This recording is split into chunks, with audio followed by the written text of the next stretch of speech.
episode 4 of Fusion 360 in 30 days, and today we're going to go back to the model that we created in episode 3, strip it all down, no BS, and go over the modifiers that I think that you need to know right now. So I'm not going to talk anymore, we're just going to jump right into Fusion 360. I want to roll this back to where we officially left off in episode 3, and then I'm going to right click out here where all the steps are grayed out, and then select delete all features after the history marker. And that just kind of wiped clean the slate after that point. So this episode is really about press, pull, fillet, chamfer, and even shell. I'm going to take a step back and add episode 3.5 in here with this. There are some other things that you can do with extrude I didn't cover in the last episode because it's sort of like an in-between from last one to this one. And that is, you don't need to make any new sketches to extrude anything. I can select this top face without making any sketches and then just go over here to extrude, and it's automatically selected that as a profile. And I can extrude this to make it taller, or if it needed to be a completely separate body, the operations are still down here. There's a lot of little nuanced things about a lot of these tools that are just going to be difficult to go over until you see them actually in practice.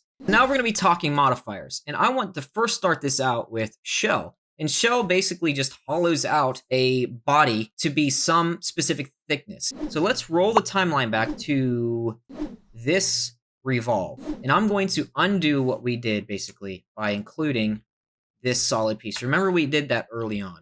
We hadn't gone over modifiers yet, so there wasn't a tool available to us that we could create a hole all the way through this with any kind of accuracy. So let's just click on shell. I'm going to click this bad boy right here because this is what I want to shell out. And if you remember from the sketch, I made it 4 millimeters thick. And then I'm going to click enter to confirm that. But look, it didn't go all the way through. Any flat face can then be extruded without creating a brand new sketch. I'm going to click this thing, click extrude, and drag it down through to here. And you can see that we get a hole all the way through it with just literally a click of 2 buttons. And I'm going to roll the timeline back again. I'm going to go back to before the shell, right click, and delete all those features. Double click on this. Remember in episode 2 when I said when you join bodies together, you occasionally will lose some editing capabilities. And I was arguing for always keeping things as a new body, as you can always join them later on. It's really difficult to unjoin that part. So in that example, when I had to use the extrude to cut that hole out, well, I could have avoided that altogether had this been its own body. So I'm going to select new body. I'm going to hide that bottom one just because it's kind of getting in the way. And I'm going to go back to shell, and I'm going to click this, and then I'm going to click the bottom one, 4 millimeters as the shell thickness, and I'm going to click OK. That little lip section that we had before, you know, that little protruding lip section right here. Let's add that back using the same thing that we just talked about at the beginning of this, kind of like my 3.5 little interruption there. Click this, extrude. I'm going to extrude it up. I think it was 8 millimeter if I remember correctly.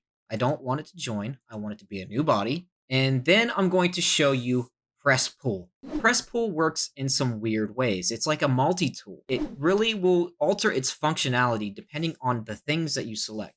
Right now, I'm only going to select this ring around the outside here. And I'm going to go out 4 millimeters. And that will bring me back to where I was when we left off. You can see down here, it doesn't have a press pull icon, even though that's the tool we were using. It shows an offset face. And that's what I'm trying to tell you here, is that press pull is a multi-tool.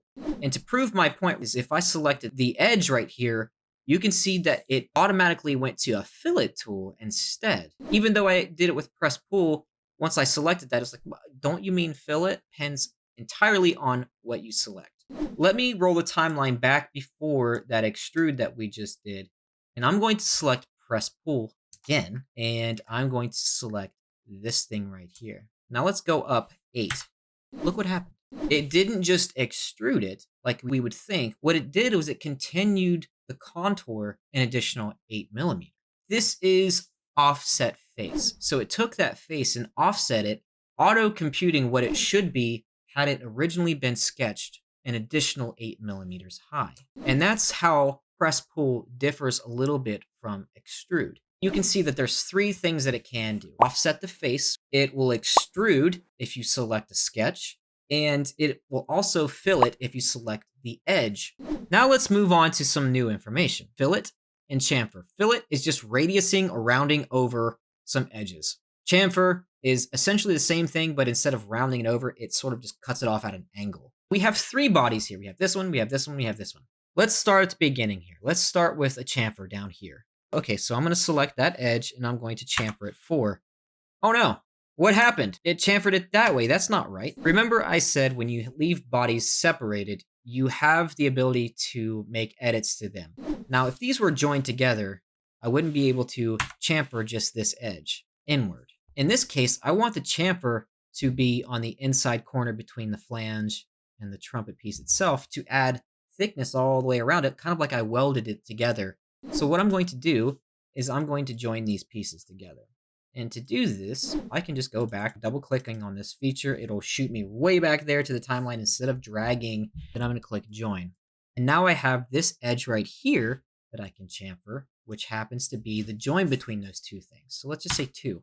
And you can see now it's essentially like I just welded around that whole thing. When I had them as separate bodies, I had more control over that flange section individually. And likewise, I would have more control over that trumpet section individually. But there are going to be instances where I want them to be joined together. And this is one of those times. And the same holds true for the slip section and the trumpet sections. And I'm going to join it together. And then, oh no, what happened? So you can see when I clicked join on this one, it messed up the model altogether. That's not what I want. So I'm going to undo that. And I'm going to tell you about another modifier. Modify combine. And all this is basically like the join function that you see in the little dialog box. But instead, it is asking you for multiple bodies, whatever it is, and then you can combine them. It's weirdly named, and we're going to come back to this later on, but combine can actually take away, like an extrude can add to and take away. But for the sake of this, I want to keep it simple. Combine or join this body with saying tool bodies. Don't worry about what that means just yet. And I click OK, and you can see that it became one solid thing, just like we would see with the join operation. I'm going to roll this back a little bit and delete that, and I'm going to go back in the timeline to evolve and leave it as a new body. And I'm going to show you that combine can do multiple bodies. So I'm going to select this one, and this one at the same time. Click OK. And there we go. It did essentially the same thing, combined all 3 of those things together. But look what happens. Remember when I said that occasionally when you make an adjustment to something in the timeline, once it goes downstream, if there's some kind of issue going on, it'll highlight it either in yellow if it's not super important, or red if it is real important. You can see that our chamfer that we made originally is no longer there, and it's highlighted red down here in the timeline. So something went wrong and it didn't carry over to our latest step. If we were to right click on the things that are giving us some kind of warning, we can just review that warning to see what it says. It's got 2 things coming up here. It says 1, reference failure, 2, compute failure. If we drop down this little chevron, it says edge 1 is missing. The edge reference is lost. Try editing this feature to reselect the lost edge. So why it's highlighted red is because it lost that inside corner that originally was between the join of this and this. But when we selected on this particular feature, the chamfer, and it rolled back in time, it went before the combine down here. Look down here. It went before the combine. You can see combine comes after that. Parametric modeling, it affects the things after it downstream. This chamfer has to come after combine. Click on chamfer and slide it over to be the last step by holding down the mouse button, letting go, and it reorders those things. And when we do that, this chamfer happens after the combine, which means that now we do have the edge between these 2 things.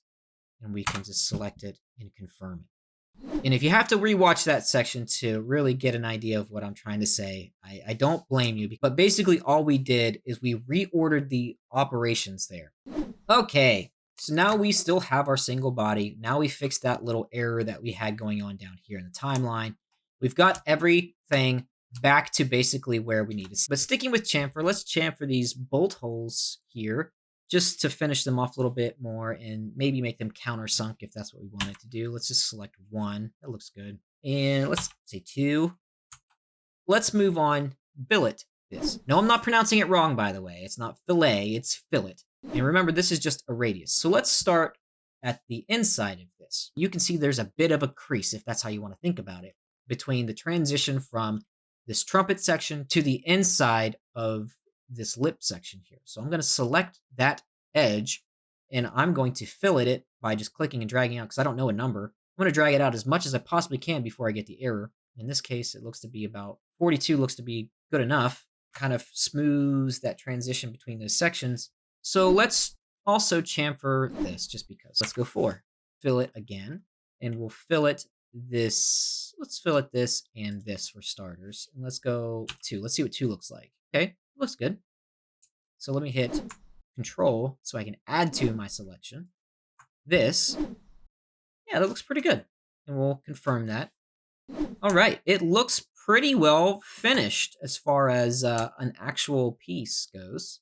So that's pretty much all of the modifiers that are important right now. I think that you can get by with the majority of your models, the majority of your projects using these couple things. The next episode, episode 5, is going to be the last of level 1, and then we're going to step up the intensity to level 2, the more intermediate level. And I'm going to kind of circle back around and we're going to go over a couple different things with some more information. We're going to culminate level 1 with a project that is actually for a friend of mine, so you won't want to miss it. If you like this kind of thing, like the video, that tells YouTube that I'm doing something kind of all right, and it shows it to more people. That'd be nice. Comment down below if you've got something you want to add to the conversation, or just say, hey, I respond to all the comments, the good and the bad. It's all totally cool with me. And if you think I've earned it, please consider subscribing to the channel. All 3 of those things go a long way to feeding the algorithm monster of YouTube. The next episode is going to be the last of level 1, so you don't want to miss it. And until then, well, I'll see you in the next episode. Because that was really profound of me.